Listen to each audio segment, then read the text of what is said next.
Hey, how are you? This is John. I'm going to be starting a new Patreon exclusive build series looking at Tamiya's new Supermarine Spitfire Mark I in 1/48 scale. You may be familiar with Tamiya's older Spitfire Mark I kit. It's been out for, I want to say, at least 20 years, if not more. It's a very good kit. Up until this one has come out, I've always said that Tamiya's Mark I and the Mark V that's based on it are my favorite Spitfire kits. We'll see if this one will replace that, but this is a brand new tool. It has nothing to do with the previous kit in terms of parts. It's all new, completely re-engineered, very much more detailed. They fixed a few shape issues that the old one had. So it's a great kit. So this series will go through and take a look at building this model. If you're going to build this model, one of the things you want to look at is the options available for the kit. As with all of Tamiya's kits, the instructions are very detailed, very thorough, easy to follow. It does come with marking options for 3 different models. And they provide this nice color chart to show you which one is which. So you pick A, B, or C. I've picked C. I like the look of these early split color undersides Spitfires. So that's the one I chose to build. What I did was I went through all of the steps ahead of time and identified where there were distinctions about which model needed which option, which part difference, if anything needed to be drilled out. It documents it thoroughly, even color instructions. So I simply went through and notated with a highlighter which version I needed to be doing so I didn't lose track of it along the way. My memory's so bad that I will forget pick C. So I had to make sure to put that in there so I wouldn't get lost. All right, I've done a bit of pre-assembly and some initial painting for the interior, which is what this video will be covering. There are quite a number of parts that go in along the side walls. So I've glued those in using just Tamiya extra thin cement. They all fit in place quite easily. It's very clear where they go. So I've put those in there.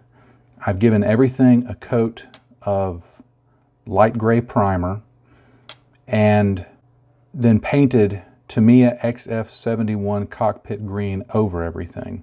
I've built these sub-assemblies, as I always do, so that I can get as much assembled as possible, but still be able to paint the various parts easily, paint and weather the parts easily.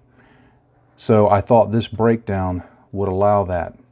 One thing to note, this kit comes with quite a few photo etch parts, some of which are optional, some of which are not. For instance, the mount for the compass right here at the lower part of the instrument panel, that mount is a photo etch piece. There's no plastic piece provided for that. Now, to be honest, I'm not real happy in terms of my overall satisfaction with the kit that Tamiya is going the way of Edward and providing photo etch parts that there's no plastic equivalent. Not a real big fan of that. I've always felt like if there's a photo etch part in a kit that's a primary piece and there's no corresponding plastic part, the company making it has made a mistake, because I can use photo etch, I hate using photo etch. I hate it with a passion. So it was easy to do. It folds up nice. They use a heavier grade of metal than Eduard typically does in their photo etch parts. So it's workable, and I got it on there, and it fits. I will say that it fits. Many of Eduard's parts don't fit properly. Tamiya's did. So that is good. They also provide seat belts. They look good. Again, I would have preferred to use a resin option, which I normally do, but for this build, because I wanted to demonstrate the parts in the kit, I used the photo etch seat belts. And they're like any photo etch seat belt. They look pretty good. They're kind of fiddly going on. I'll paint them. But all of the details, I think I've built 84 Spitfire kits, and this kit gets all the details that I think you can stuff into a 1/48 scale kit in an injection molded form. It gets it right. And they did so without a lot of additional photo etch, which I'm really happy with.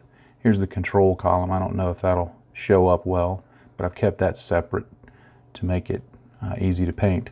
Now, what I'm going to be doing is painting this in what is often referred to as Spanish style. If you're familiar with modelers such as Daniel Zamarbide or Diego Quijano, and forgive me if I've pronounced those names wrong, they do modeling work for AK Interactive and Ammo of MiG respectively. And there's many others that are adherents, I guess you'd say, to that school of finishing thought. But I'm going to be doing more of a Spanish influenced finishing style to this. I'm not going to be doing necessarily dry brushing, but more painting on highlights. I think it's a beneficial exercise when you're exploring finishes in models to look at different styles of finishes and apply those to your models. And what I like to do quite often is, in some cases, apply one style, or in some cases apply another. And then other times I might try and blend two styles together. But I thought for this one, there's a particular look that I'm going for, and I like the Spanish style look. And without recreating the books that go into that, the style is more of an artistic approach, where if you've seen tank models that are highly modulated and where highlights and shadows are painted in a more obvious fashion, it's accused quite often of being an unrealistic type of finish. And I get that accusation, but at the same time, it intends to highlight parts of the model to create visual interest for the viewer. So I think it's a valid application in trying to help people understand the parts of the model and see it. So that's what I'll be using on this. Okay, to get started, I'm going to paint on some additional highlights using this Ammo of MiG light gray-green AMIG 201. What I'm trying to do here, and I'll be using a number 2 round brush. This is just a cheap brush from Hobby Lobby, so it's nothing special. What I want to do is just use this paint unthinned, because the ammo of MiG, to follow along with the joke that Lincoln Wright has used, the Ammo of MiG paint comes complete with its own Spanish water. So it's fairly thin to begin with. And what I'm going to do is I'm going to go through, and the various ribs and edges of the cockpit parts, I'm going to highlight those. It's very similar. Well, it's not very similar. It's exactly the same as what you often see with Games Workshop style that's often done on their miniatures. I'm not sure who was doing it first, because both styles have been around, as far as I know, for years. So I don't know who invented it, and I guess for these purposes it doesn't matter. But I'm painting in those edge highlights. Now the reason I've waited to paint the other cockpit colors is because I've done some pre-assembly. Painting these additional colors in will of course be difficult to avoid some of the other parts that are standing out, such as the throttle quadrant and other parts like that. So by waiting to paint those, I can get these highlights painted in, and I don't have to worry about getting paint on the other surfaces. Now some of this is certainly quite exaggerated, and that's a hallmark of the style, but that's what I want. It can be toned down later with additional weathering, additional paint, and you know, if you really don't like it, if you try this style and you just decide you don't like it, you can go back and airbrush back over it and start over. Seems like a little extreme, but you may be thinking it seems like a little extreme, but I've done that before. I'll try a style and decide that it's not quite what I thought it would be, or I'm not executing as well as I hoped I could, and so I need to go back and practice it a little more. And so I'll start over and fall back on something that I know a little better. But painting these in, it takes a little while, but I think it looks pretty good. Now, an alternative to doing this, and I've done this a lot, is simply to dry brush this color on. It will achieve the same thing, but of course the dry brush leaves some stroke marks behind, some evidence of dry brushing. It's not quite as stark and apparent as this will be, not quite as much contrast, unless you heavily dry brush. And then when you heavily dry brush, you may be getting some of that dry brush on the parts, say, between the ribs, which is not what I want in this. So that's certainly an option. But I'll continue doing these highlights, and we'll take a look how it turns out in just a few moments. Okay, I've painted on the highlights that I wanted, and right now they look a little stark. That's okay.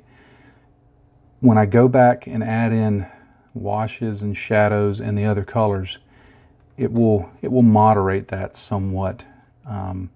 Another thing I also wait to do is, there are places, my hands shake fairly significantly when I'm trying to paint. And so there's little tick marks here and there that I don't want there. What I'll do is, once I've painted on the other colors and I have everything like I like it, I'll go back and put a few drops of each color on my palette and just make little corrections. So you can do it, you can correct it as you go along, you can do it all at the end, or if your hands are precise enough, you can just not make mistakes. Another thing I wanted to note before I get to painting the black color that I'm going to paint on here, I'm doing this in a fairly linear fashion. I'm painting the light green, then I'm going to paint black, then I'm going to paint silver, then I'm going to paint some other colors. I'm doing them one right after the other. I'm doing that for the sake of expediency for filming this, because I'll talk about each color as I go along. You may decide to just put all of the colors on your palette and do a little of one, a little of the other, because sometimes it's in one place it may be easier to do black than silver, and another place it may be easier to do brown than silver than black. So don't think that just because I'm doing it one color at a time that that's a set in stone method. I don't want to give that impression. It's simply for the sake of expediency. With that said, the next color I'll be using is Vallejo Model Color Black Gray 70862. I like using this color instead of black because I just think it looks a little better. When you use straight black for something, you don't leave yourself any ability to have a shadow for that color. It's easy to highlight, but you don't give any room for a shadow. So using this black gray is a good color I've found on most, especially on 48 scale. Up into 32nd scale, it starts looking a little too light, I think. But 48 scale, 72nd scale, it works really good. So I'm going to get some of this. I'll demonstrate a little and talk a little, and we'll see where we end up.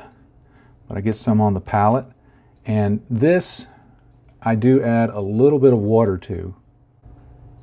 The Vallejo model color range is a much thicker paint than Mk paints. So I get my handy dandy water dropper bottle and add a little bit of color to my palette, or water to my palette.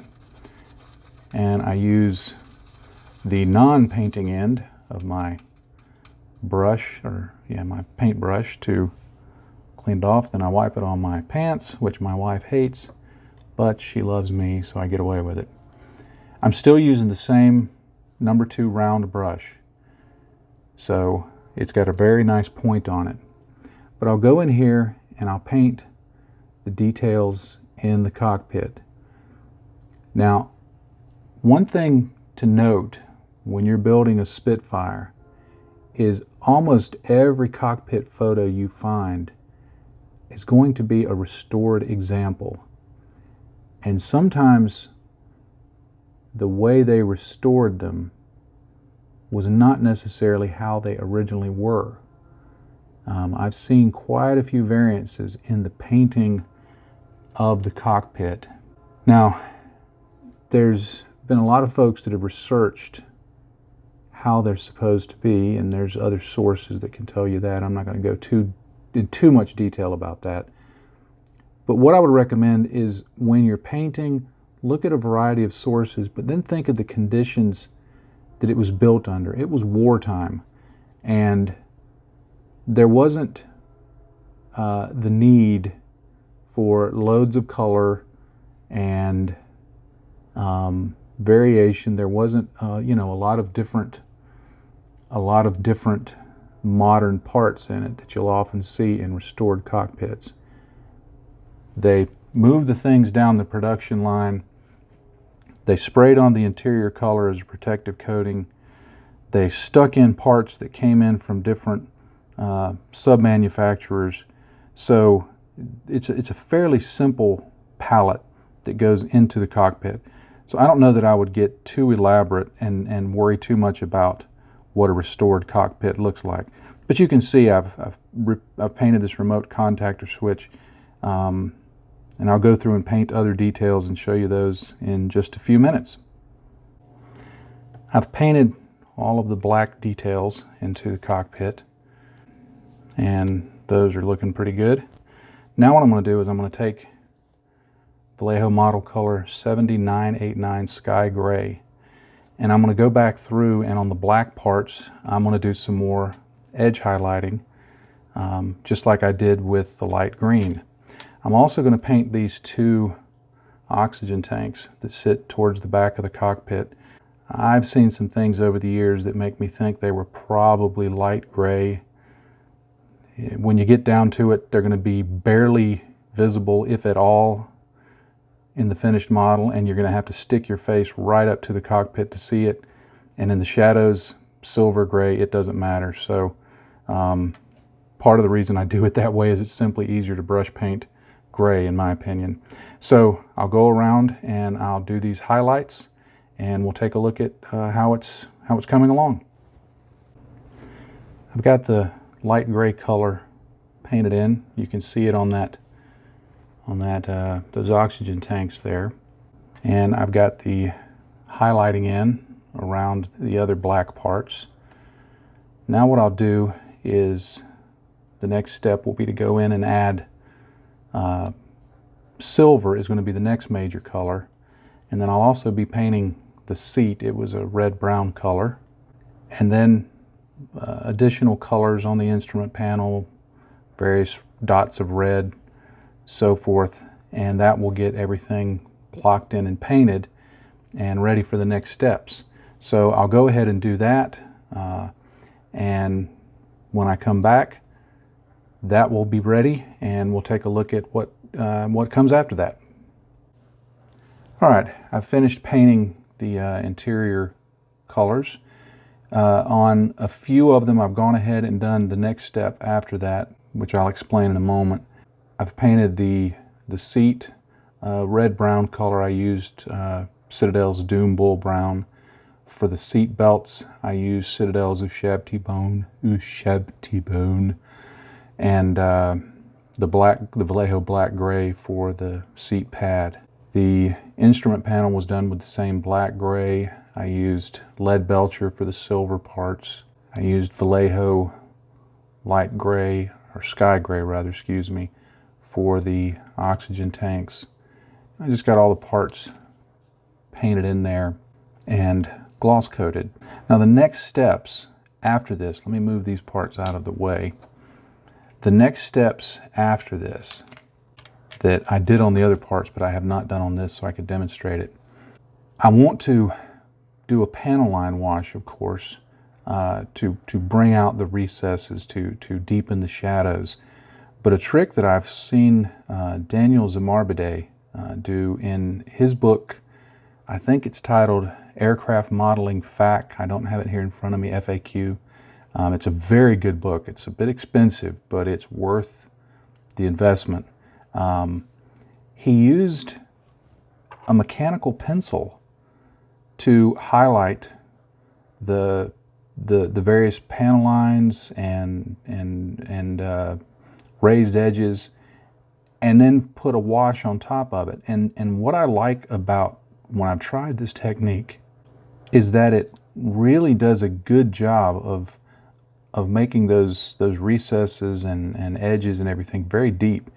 Because whenever you put an oil wash over something or an enamel wash, sometimes there can be gaps in coverage, or sometimes it may be the opacity may not be as strong as you want. By going in with one of these pencils and lining everything, it really helps deepen those areas. So I'm going to go through here and give a brief demonstration of how I do that, and also how I use this for chipping. Now what I'll use for lining is, of course, this mechanical pencil. This is I believe it's a 0.5 millimeter lead. Yeah, 0.5 millimeter. I don't even know the type of lead that's in it. I think it's HB, but that designation may change around the world. The other little piece of equipment that I like to have is just a very rough sanding stick, because you'll want to periodically sharpen it. And so what I do is, simply enough, I just take the pencil and I line in all of the recessed and raised detail like this. Now the beautiful thing about using this pencil is if you make a mistake, if you're lining something like this and it goes off like that, you can take the eraser and erase it. And it works very well. Now I'm doing this over the flat surface. The Tamiya XF71 that I painted the interior with is a flat paint. This pencil lining technique works best over flat paint. I have tried it over gloss. It doesn't work very well. I've never tried it over a satin coat, actually. I tend to work between gloss and flat.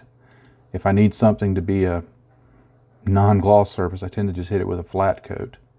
But it works very well over a flat coat. You do have to be careful with some paints, like the water-based paints, Citadel, Vallejo. If they haven't dried and cured thoroughly, I have run into some problems if I really dig into it with those chipping up, with those lifting up. Tamiya paints don't seem to have any problems. So I guess the more solvent based, even though these are acrylics, they're solvent based acrylics, they tend to stick pretty well, and it hasn't been an issue. So very quickly you can get your model lined in.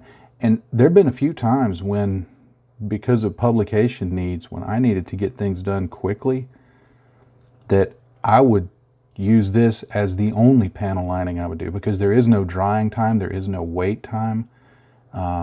It's very fast. I've even done it on the exterior surface, panel lines of a model. So it's a very useful little technique. And just the time I've been sitting here yammering about it, I think I have everything lined in. Whoop, there's one right there I missed. I'm not wearing my optivisor right now, so I'm having a little trouble seeing. But everything's lined in. And just every few minutes, if you're working on a larger set of surfaces, every few minutes, I just like to sharpen my lead like that, so that I get it to a nice point, which allows you to be, I don't even know if that can be seen, but it allows you to be very precise. All right, with the panel lines lined in, what I want to do now is use this pencil for chipping. I could have gone in early with a sponge and then painted stuff later, but I want the chipping in this to be rather light. These aircraft tended to come off the production line, go right into the Battle of Britain, or right into the battle, whether it was Dunkirk, Britain, patrolling the skies, and before or after any of that. They tended to get used up very quickly. So I don't want a lot of heavy chipping, but what I'm going to do is just use the pencil in almost the same application method that I would a sponge, but just pop on little chips, and you can be as heavy and as light as you want with it. But what it will leave you with is the same kind of chip color that you would get with a dark gray. It does have a metallic sheen to it. If you want that, then it's built in.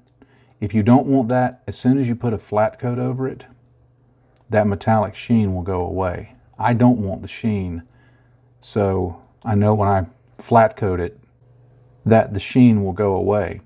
You know, you can, the way I do it is, some of the places I just chip around like this, and it leaves very, very fine, precise chips. If you point it straight down, you get little dots. If you do it at an angle, you get more scratches. You can make longer scratches if you want to. You can scribble along. You can color in entire areas like that. You can be very precise with the application. I really do like this technique. It's very quick, and again, there's no wait time, there's no drying time. So it's a very, very useful method in a lot of areas. And it can be combined with other chipping techniques, of course, so you can have areas of very, very dramatic large chips all the way down to very fine, precise chips like around. This is especially good on larger bolt detail, where you can have just really fine detail, very fine chips on the head of a bolt, for example, or other detail that any other method would not let you get this literally pencil point precise. So this mechanical pencil is something I actually use quite a bit. So I'm going to mark this up and get this finished, and then we'll look at the next steps. Okay, I have all of the panel lining and the chipping done that I want to do on this fuselage half, and I had done the other parts to this step, and I had gone ahead and gloss coated everything using, I used Future floor polish for this, but any gloss coat will do. And the reason I wanted to get a gloss coat on is I'll be applying a panel line wash. Now for this model, I've decided to use the oil and enamel products that I've used for years. I've been doing a lot of experiments with acrylics lately, but I want to switch back to oils and enamels for this one so that I get in my mind a fresh comparison between the oil enamels and the acrylics. Now, I'm not looking for the acrylics to completely replace the oils and the enamels. I think each has its own benefits and uses, but there's some drawbacks for each. And so I want to know what are the best options in any kind of situation for which product to choose. So I thought it would be a nice way to refresh in my memory how the different products work and how they compare, and will give me a little better look at it. All right, I'm going to need several things for my oil wash. First, I'll need a palette. I'll need my oil paint, and I'm using Winsor & Newton Raw Umber. I've had this tube for quite a while, so these tubes will last you a long time. I got this from Hobby Lobby, $6.99 with a 40% off coupon, so it was fairly affordable. So you'll need that.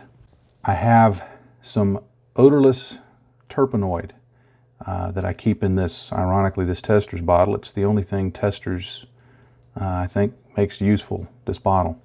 And all I want to do, I don't have a real precise mixing method.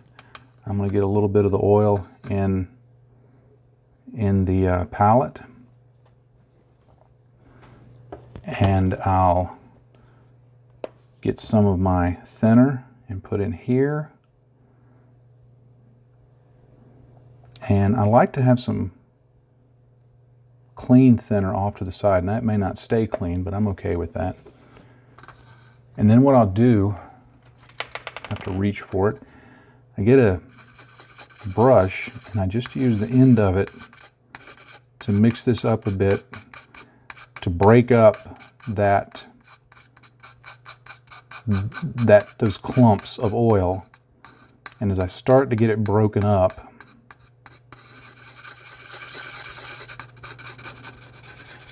I'll grab, I should have had all of this prepared, I apologize. Have I been doing this too long to claim that I'm new to video? As I start getting it broken up, I'll clean off the end of that. And I'll go in with the brush and just finish breaking it up. Now, you may be wondering why I'm using oils and not enamels for this, because with enamels I could shake the bottle and just go. Again, part of my reason for all of this is experimentation and comparing oils and acrylics. I think I need a little more thinner.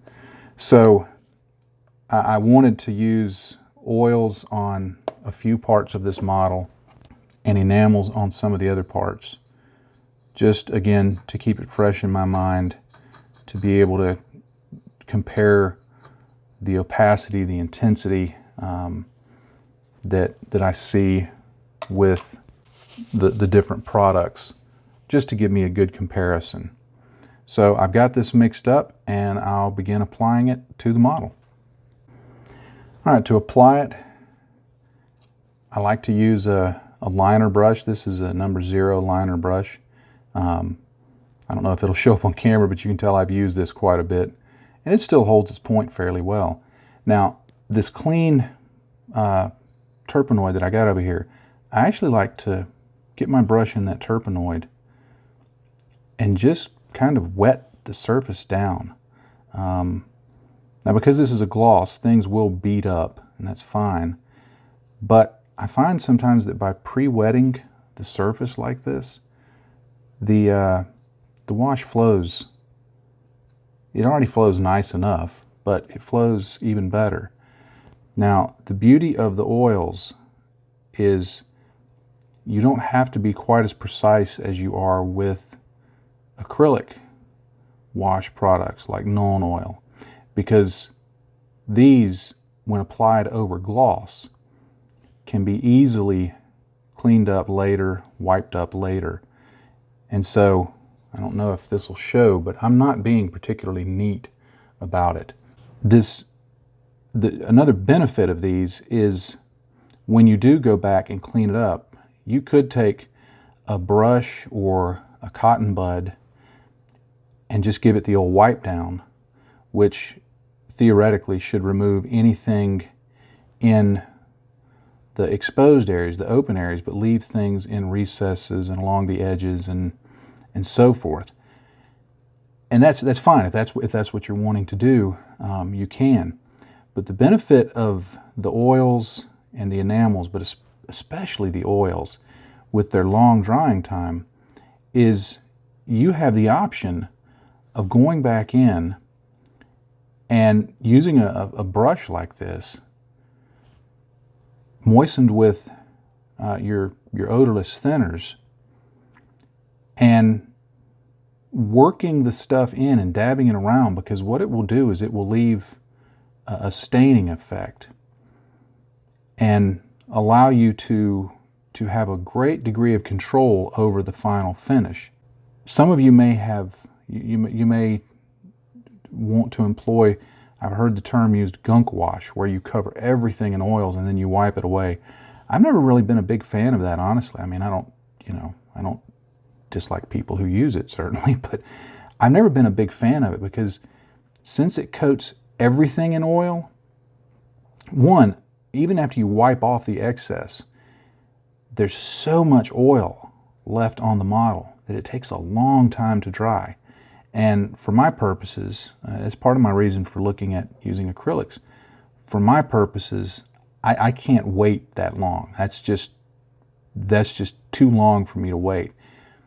But because of the amount of oil that it deposits on the surface, it makes it very hard to go in later and do some very fine adjustments for removing the oil and getting some nice results. You can do it, but you're spending a lot of time removing product that you just don't want there in the first place. This method, while it looks a bit sloppy at this point, if you can see it, that's a very, very little bit of paint, and I'll be able to remove it quite easily. In fact, I'll go ahead and show that I can come in and clean my brush off a little bit, and I can start blending in some of these areas already, just like that, and very quickly end up with a grimy, dirty look. But this is going to dry much faster.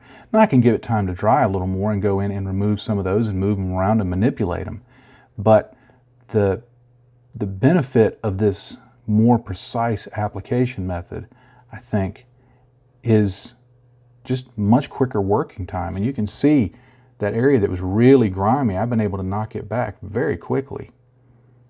So I'll continue going around the rest of the interior of the model and adding these washes in, and then we'll see what happens after that. Okay, I have all the parts with an oil wash applied, and I've gone in and, using cotton buds and an old round brush, neatened it up just a bit. I've been working really fast on this. I literally applied the oils, and I started on this one, worked through these, went to this one. When I was done with this, I came back and started cleaning this up a bit. I'll need to give these at least a couple of hours to dry out a little so that I can neaten them up a little more. I even decided to forego the gloss coat on this one. It makes it a little harder to clean up, but I can manage with it, because for the sake of getting this done and getting it ready to film, I'm going to break a few rules. But what I'll do is I'll go in, clean it up a little more after a few hours. I may add a drop or two of oil stains here or there. I may may not. It'll depend on how I feel when I look at it. But it's helped pop out the detail. Those belts went from looking kind of flat to appearing a bit more beltish. I'm not a big fan of photo etch belts. I know there's talk of scale thickness and that kind of thing, but to me they just look flat. I much prefer the cast-in resin kind of belts. I actually regret now using the kit seat, as nice as it is, because of these belts. There's some super glue stains down in it. It's not my favorite work ever. If I would have used, say, an ultra cast resin seat with the belt cast into it, I think it would look a lot better. But it is what it is. But you can see it's helped the detail pop out. It really helps define things. And I think now that you can see it as a whole, you'll notice that the highlights, to my eye, don't appear as stark because they've been tinted a little bit by the paint. There's the shadow, there's the contrast. I think once you put it all together, it works. When I know I've had a few people tell me that when they first put on the highlights, they thought, man, that looks really bad. And then they said, but then after I got the shadows in, everything fit. And I think that's the way this has worked. So I'll let this dry, clean it up a bit, give it a test fit, see what I think, and we'll see what the next segment looks like. But we're just about finished with the interior on this Spitfire. All right, I have all of the parts panel washed, and I've gone in and made a few touch-ups to paint and wash and shadow and light and all of those other things that are going into this, and a little extra cleanup of the oil here and there to get everything like I wanted. One thing I did do off camera was I added the kit decals to the instrument panel. I normally paint those on, but in this case, the last couple of days, I just haven't, my hand hasn't been as steady as I would like it to be for some reason. And so I went ahead and used the decals. I don't like using the decals normally because everything else in the cockpit is painted, hand painted. So I've always thought that having everything hand painted and then one piece that's very precise, photographically precise, to me just looks weird. It's one of the reasons I don't like using pre-printed photo etch parts, because you have all of these painted pieces and then a couple that are just precise, just perfect. So personally, I don't normally use them. I'll use them every now and then. I'll just decide, hey, I'm just going to use the instrument panel decal. But normally I don't, but I did in this case. I added some additional highlights to the seat, mainly because I just simply had forgotten to do that previously, and just some additional bits of color here and there. But it's a fairly simple cockpit. The real thing had a fairly simple cockpit, and I've not gone to great depth to paint this one because, frankly, when you get them closed up, unless you get your face, I mean, you know, you're literally right that close. You don't see a lot of what happens in the Spitfire cockpit. Now, one thing I forgot to mention in previous segments, the wing piece, the lower wing piece, has the very bottom of the cockpit right here. It will barely be visible through when you put this part in here and this part in here, and you're looking down through the cockpit to that, you won't see much of anything. However, if you don't paint it, you will definitely see the gray plastic shining through.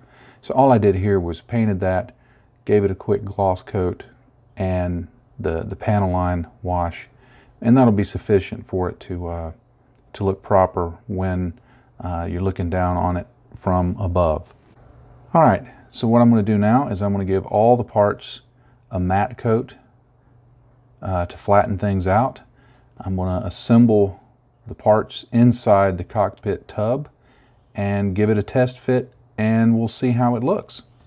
All right, everything's been matte coated, and I've put the cockpit together. You can see it forms a nice little unit there. I may have to play with the angle of the control column. I don't really like the way that's sitting, so I may have to play with that a little bit. But overall, it looks very good. It's very detailed. A very good 1/48 scale Spitfire cockpit. Now, I did not glue these parts in. One, they fit tight enough that this one here doesn't really need glue. This one, I gave it a little bit of play. And the reason I do that on cockpits where it's set up like this is when I fit the part into the fuselage halves and close things around it, it gives you a little bit of wiggle room to adjust things. Now, one thing I will have to admit right now I'm not real happy about. You see this rear part here? On most Spitfire kits and on Tamiya's old Spitfire kits, all it has is some holes drilled in it. There's no really great amount of detail, just some little holes drilled in, indents in it. It fits at the very rear of the cockpit. It's under the canopy. It's hardly seen. So it's a little detail that should be easy to get right. But photo etch. Tamiya provided this not as molded in plastic, but a piece of photo etch part that's supposed to be on the face of it. Now, I glued this on with super glue. In fact, I glued it on fairly heavy. And of course, when you glue this on with super glue, a little bit of the super glue gets through the holes and clogs things up, which doesn't look great. But I thought, okay, it's going to be away from the canopy. It's not going to be really seen, so I'm not too upset with it. But before filming this, I did a test fit of everything. And the little bit of moving around I had to do in the test fit caused that to pop off. One of the reasons, and I'm really not happy right now. One of the reasons that I don't like using photo etch is no matter how people swear by super glue, that stuff does not hold when it comes to shear force.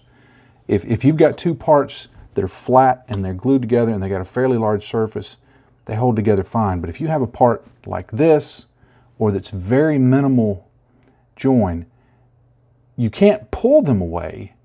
But as soon as there's any force that comes this way, especially shock force, it fails.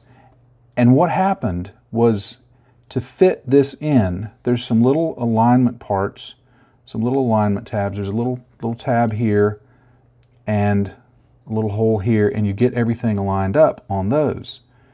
But once aligned on those, you have to do a little bit of fiddling around here to get this to fit in so you can then close the fuselage. And what I did was I closed the fuselage around it, and then I used, just like it's going now, I simply used my tweezers to pop that into place. Now, did you hear that slight little click? You saw what I did there. I didn't hit it hard or anything.